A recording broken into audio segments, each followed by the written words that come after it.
One of the absolutes of art is that the artist's passions and beliefs will bleed through their work. Whether very literally or subtextually, it is a certainty impossible to avoid when dealing with such subjective mediums. So it is almost a given that so many of our greatest filmmakers and our greatest movies are about the medium of cinema. After all, there are few things filmmakers are more passionate about. This metatextual representation can range from the behind the scenes and literal making of a movie, to the business side of the film landscape, to the literal act of falling in love with movies, to simply just going to the movies. But no matter the form that filmmakers decide to portray movies within their movies, there is no doubt that they love to do it, and it has been done a lot. But how does this metatextual representation impact the movies themselves? And through this exploration, maybe we can get a deeper understanding of why they do it. Firstly, I would like to take a look at individual scenes about movies or filmmaking within entire narratives that are independent of this metacinematic aspect, to see what additional commentary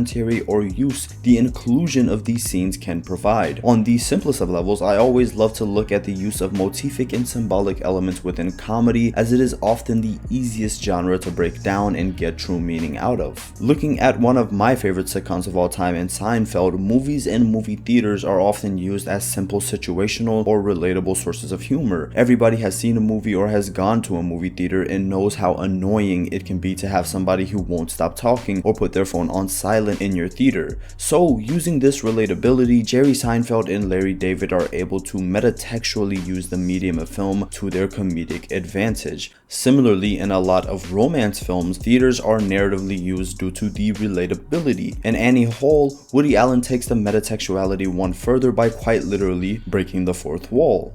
What do you do when you get stuck on a movie line with a guy like this behind you? Wait a minute, why can't I give my opinion? It's a free country. In 21 and 22 Jump Street takes this fourth wall breaking meta commentary to the nth degree. You better be ready to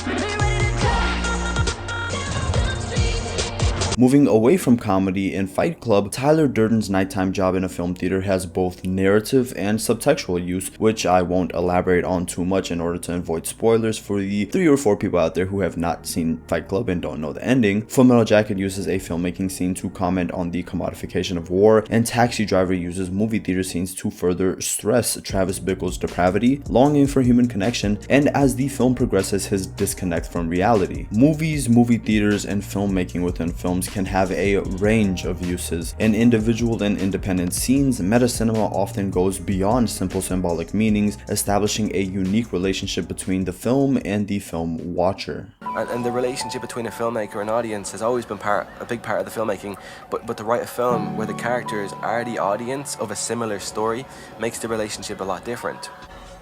I personally feel like it created relatability and, for the most part, sympathy.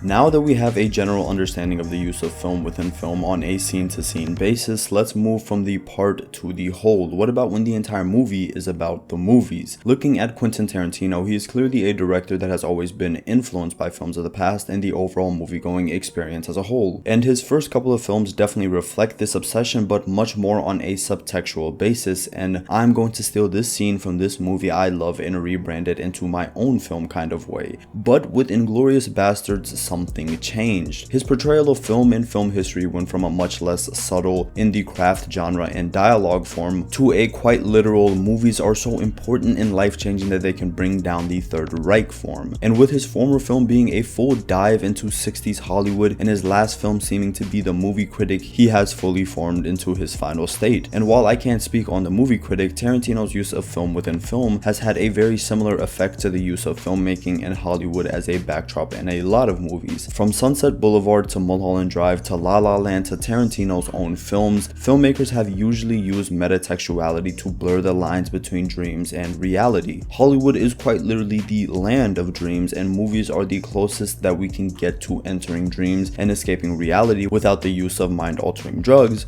So just as Shakespeare uses metatextuality and metatheater throughout his plays to blur the distinction between reality and illusion, a lot of films do the same, compelling audiences to question the performative nature of life as a whole. Look no further than Satoshi Kon's Perfect Blue, whose entire plot revolves around a pop star transitioning from her idol status to being an actress. In both the state being transitioned from and to, the protagonist is playing a role, and the filmmakers create an eerie, dreamlike state that revolves around this backdrop. Similarly, adaptation and Holy Motors expand on the performative nature of film and how these quote-unquote acts walk the thin line between reality and illusion. Beyond the use of metacinema to blur the lines between dreams and reality, movies such as David Fincher's Mank also use the film within a film aspect to comment on the cinema world. Babylon and Singing in the Rain use metacinema to take a look into a moment in film history, and in all three of these works, the audience is taught a thing or two about the behind the scenes of these moments, at times allowing the filmmakers to take a few jabs at the politics and business behind it all. This is a business where the buyer gets nothing for his money but a memory.